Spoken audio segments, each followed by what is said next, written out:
Prestigious projects ఎన్నో deal చేసినా మా అన్నయ్య వల్లే కాలేదంటే నీ వల్ల అవుతుందని అనుకుంటున్నావా? కలలు కనుకు అని వెటకారంగా అంది మీరా. అప్పటికే జరిగిన అవమానం వల్ల ఎవరితోనూ మాట్లాడలేక మీరా అదో రకంగా మాట్లాడుతుంది.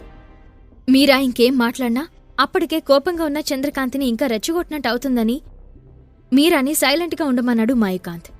ఐశ్వర్య మళ్లీ ప్రాజెక్ట్ కోసం అక్కడికి వెళ్లడంపై చాలా అబ్జెక్షన్స్ వచ్చాయి. కాసేపు ఆలోచించిన చంద్రకాంత్, ఓకే ఐశ్వర్య, ఇదొక్కటే ఛాన్స్ నిన్ను నువ్వు ప్రూవ్ చేసుకోవడానికి అని చెప్పాడు. Thank you daddy, but one condition అని పవన్ని చూస్తూ చెప్పింది ఐశ్వర్య. ఆమె ఏదో చెప్పేలోపే, అవసరం లేదు, మళ్లీ ఆఫీస్కి వెళ్లడానికి నేను ఒప్పుకోను అని ఆవేశంగా లేచి చెప్పాడు పవన్. ఏ, ఎందుకు?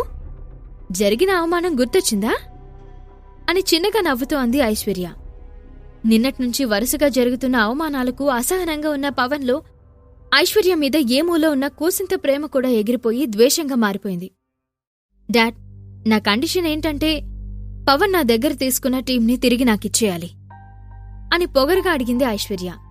ఆ మాటలు విని ఆమెని అసహనంగా చూశాడు పవన్. ఇంకెవరికైనా అబ్జెక్షన్ ఉందా అని స్టైల్గా అడుగుతున్న ఐశ్వర్య కళ్ళలోని కాన్ఫిడెన్స్కి అందరూ ఓకే చేశారు.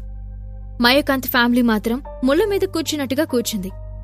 అందరూ ఐశ్వర్య సక్సెస్ఫుల్గా డీల్ కంప్లీట్ చేసుకురావాలి అని ఆలోచిస్తుంటే మిత్ర ఆఫీస్లో ఐశ్వర్య అవమానంతో తల వేలాడేసుకుని వస్తున్నట్లుగా ఊహించుకుని లోలోపల సంతోషపడ్డాడు పవన్. వెళ్ళు వెళ్ళు, నీ జుట్టు పీకి పందిరేస్తారు అని ఐశ్వర్యాన్ని చూస్తూ చిన్నగా అన్నాడు పవన్. పవన్ని కోపంగా చూసిన ఐశ్వర్య ఆకాష్లు అక్కడ్నుంచి బయటకొచ్చారు. ఆ రోజు ఆఫ్టర్నూన్ ఐశ్వర్యాని ఆకాష్ మిత్ర గ్రూప్ ఆఫీస్కి తీసుకెళ్లాడు. ఐశ్వర్యకి లోలోపల భయంగా ఉంది. ఐశ్వర్య కారు దిగి సగం దూరం వెళ్ళాక తిరిగి ఆకాష్ దగ్గరకొచ్చింది. ఆకాష్, నాకెందుకో చాలా భయంగా ఉంది. నువ్వు చెప్పావన్న ఒకే ఒక కారణంతో ఇక్కడి వరకు వచ్చాను, బట్ లోపలికి వెళ్లాలంటే చాలా భయంగా ఉంది ఆకాష్ అని భయంగా చెప్పింది ఐశ్వర్య. డోంట్ వరీ ఐశ్వర్య, నువ్వు భయపడేంతగా ఏముండదక్కడ. వాళ్ళు కూడా మనలాంటి మనుషులే, సో నువ్వు కాన్ఫిడెంట్గా వెళ్ళు అని భరోసాగా చెప్పాడు ఆకాష్. డీప్ బ్రీత్ తీసుకుని అక్కడి నుండి ఆఫీస్లోకి వెళ్ళింది ఐశ్వర్య. ఐశ్వర్యాన్ని చూడగానే వెంటనే ఫణీంద్ర పిఏ ఆమెని క్యాబిన్లోకి తీసుకెళ్లాడు. నిన్న జరిగిందే ఈరోజు కూడా జరుగుతుందనే భయంతోనే ఫణీంద్ర క్యాబిన్లోకి మెల్లగా వెళ్ళింది ఐశ్వర్య.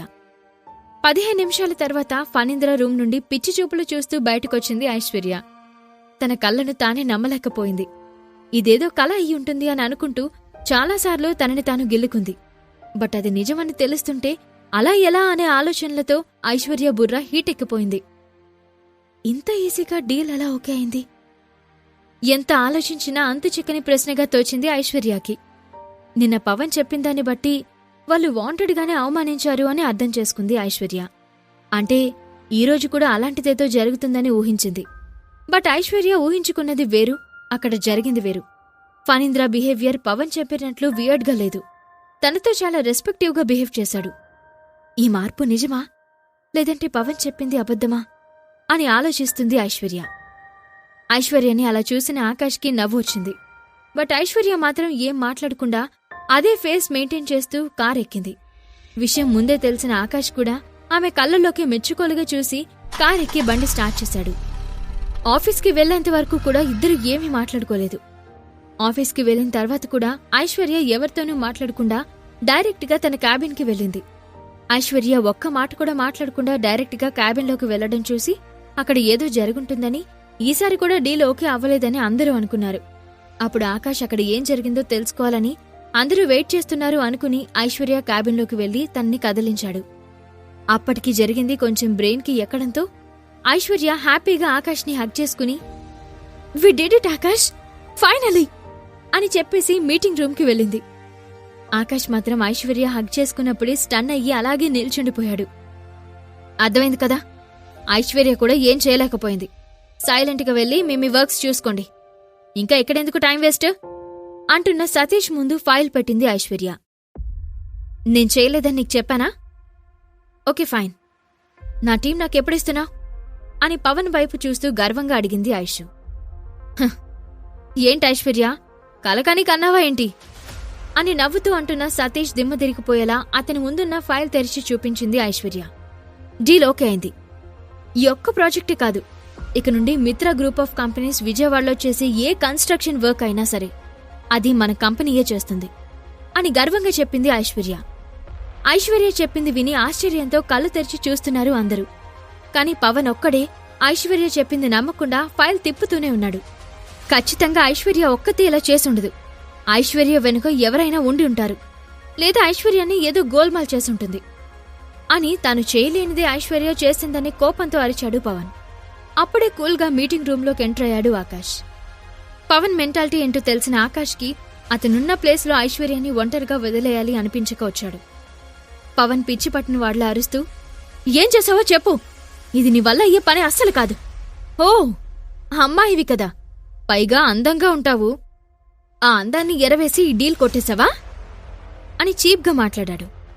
తోడబుట్టకపోయినా ఐశ్వర్య కూడా తన చెల్లె అనే విషయం మరిచి నీచంగా మాట్లాడాడు పవన్.